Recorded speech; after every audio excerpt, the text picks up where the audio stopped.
Pensionati veneti sempre più poveri e lo Stato risparmia. Lo dicono i sindacati. Nel prossimo triennio le chiome bianche verseranno nelle casse di Roma 140 milioni e mezzo per il blocco delle rivalutazioni delle pensioni contenuto nella legge di stabilità in discussione in Parlamento. In soldi, per chi oggi percepisce un assegno mensile lordo sopra i 1.500 euro, vuol dire che dal 2004 al 2016 percepirà 615 euro in meno.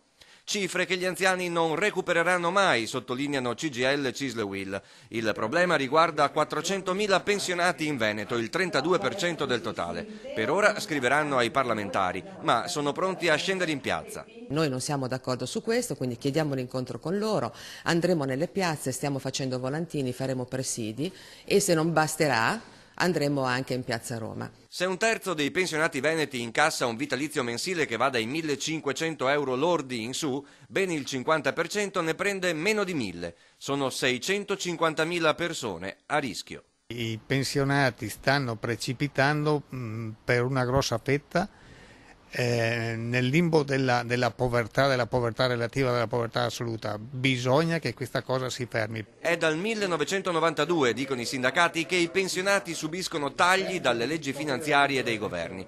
Sono 36.000 i centri di costo dello Stato, ma anche stavolta viene colpito il reddito fisso medio-basso e non si fermano gli sprechi e le rendite. La politica ha difeso se stessa e ha colpito la parte più debole del paese, senza colpire tutta quanta quella che è la rendita immobiliare e finanziaria. Molte rendite finanziarie sono state fatte con l'evasione, molte rendite immobiliari sono state fatte con l'evasione, lì non si colpisce, ma si colpisce il reddito piuttosto che la rendita.